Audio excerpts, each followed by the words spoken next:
Hey everybody, welcome back to another Krita tutorial. Today I'm going to show you how to make your custom patterns, save them, and how they kind of work in Krita.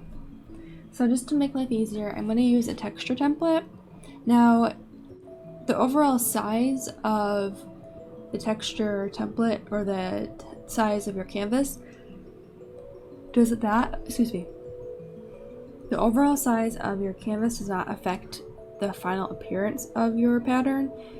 If it gets too big, it's just going to be shrunk down automatically to be used. And that's totally fine. The bigger the size is, it's going to give you a better quality before it gets shrunk down. It's kind of like when you draw, it's easier to start big and then shrink it than it is to start small and enlarge it. So I'm just using the 2K one. And I'm just gonna kind of set this up to what I usually have going on in any of my files. I'm gonna make this like a gray background, hit OK. Alright, so I'm gonna use the blue. I'm just going to make some triangles here. Oh, dark.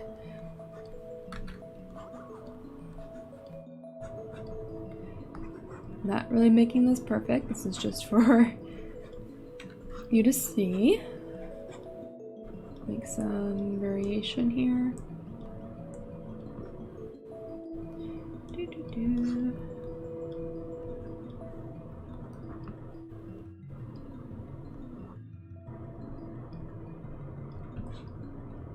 Okay. Alright, so now that we've made our pattern, we can go up here to the patterns. Not editor, but the little panel or docker, whatever you want to call it. Automatically you have, I think it looks like this by default. I've moved it. You have all these patterns that are predefined by Krita. I think it goes like this. Yeah. So you can actually kind of go through and see it. They're all grayscale. You can see how big this one is, how zoomed in it is. But when you go ahead and we'll just select, oh no, I lost it. I'll just say it's that. I'm gonna make a new layer so we can see how it looks. The easiest way is to use the fill bucket. Go to your tool options and then go to use pattern. So even though here it looks pretty big, it fills everything up nicely and it's a pretty decently sized pattern. So if you want to have this size of a pattern, it's better to make your pattern design small, or you can make it larger and then scale it down. And then what you can do next is go to the patterns and custom pattern and use current layer or entire image. For this tutorial, I'm only going to be using the current layer because I'm only using one layer for this pattern. But if you have multiple layers, like if you're making a ground pattern with a bunch of leaves on top of each other, but each type of leaf or each maybe color variation in the leaves has its own layer, that's totally fine. I would recommend that. And then when you're done, then you can use the entire image as your pattern versus just the layer. So it kind of helps you as an artist to separate out your layers without worrying how it's going to be saved as a pattern and without really limiting yourself into creating the pattern. So I'm going to go to current layer and I'm going to hit update. Oh, I'm on the wrong layer. Sorry. I'm going to update that again. So as you can see my triangles, if you notice, even though I have all this empty space around it, that's not being used in the pattern. The pattern is only up to the bounding spot of your actual line work or your content, whatever you want to call it. So I'm going to use that as the pattern. So we're going to go ahead and make a new layer, hide that one, back to our fill bucket, and fill it in. Now as you can see, it's drastically smaller. And if you noticed that this line here, it says the current image is too big to create a pattern, it will be scaled down. That's fine. It's just, it has something, it's too big to save.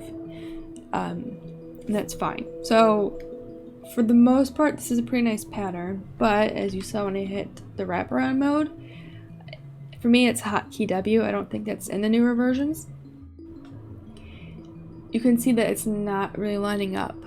It's like intersecting with each other. It's just not going well. We don't really want that for a pattern. So we're gonna go like that too. Go back here. I'm just gonna delete everything that I did on this layer. And I'm gonna turn the wraparound mode on. Actually, no. I'm gonna make a line. It's still too dark. Let's turn on our mirror tool. We'll make some lines here. We'll just make a line here and a line here. And then we'll turn the wraparound mode on. So now we can see what this is going to look like in a repeatable pattern if I zoom out. The nice thing about this is I don't have to worry too much about drawing off my actual canvas. I can draw over here even though there's really nothing up here, if that makes sense. So we'll just go ahead and make some circles.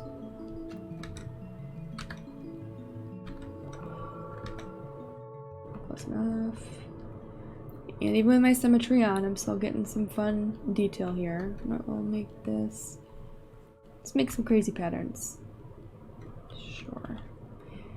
And then looks like a tree or something. I don't know. Add some squiggles. Squiggles. All right. So now we have a pattern. So let's use that as our pattern. Oops. Update. Use pattern. New layer. And now if we do the repro mode, that's going to repeat perfectly.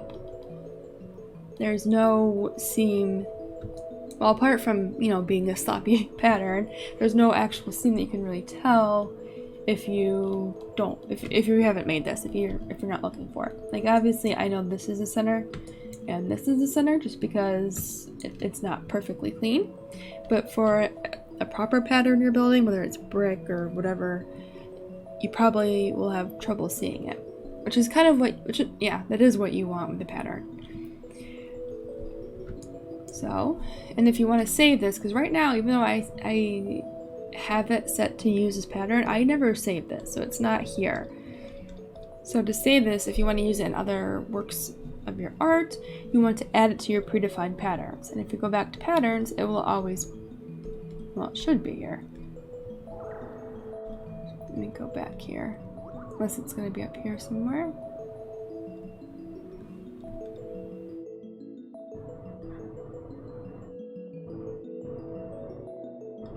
Wait, is that it? Right here. Whoa, I'm blind. I'm sorry.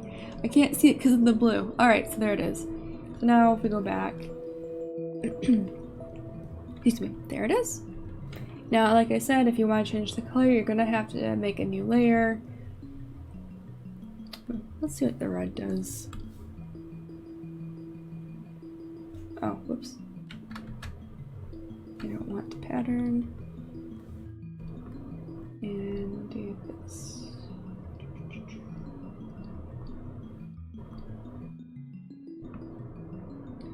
Alright, you cannot. I always do this. I'm so sorry. I pick the worst colors. There we go. So even though I used a blue, yeah, I used blue. I can still change the color a little bit with the multiply. And I can go around and change screen merge. Screen, which doesn't really do much, color dodge. And divide. Looks a little different, a little brighter. You know, you can go ahead and play around with that. Just do multiply for now. And that's pretty much it for making a pattern. Obviously, when you make your patterns, you probably don't want to just slap something together and call it a day unless you're testing things out, which is totally fine. And I do recommend saving the creation file for that pattern, so if you need to add a variation or go back and edit it, you always can do that. I wouldn't recommend just making the pattern and then never saving the file, unless it's literally for what I'm doing, which is making an example. And if you want to delete the pattern, like it's just that test wasn't good enough, you can delete that. Now you can obviously make a file for your patterns and put them there and bring those in, but for now this is good. And you can make tags for them, kind of like the brushes. So we want to make a tag, so we can make a new one called plaid. I didn't spell that right. That's fine. We'll just plaid. Okay. There we go. And we probably want to... Oh, jeez. Let me switch this up. It's gonna bother me. I'll delete this tag. There we go. We would find that plaid one. And we will add this to... Send a tag, right, by right clicking and hit plaid. So now if I go to plaid, I have 2 of them for some reason because I broke it. It's there. So yeah, that's pretty much it. That's really all there is to making your patterns.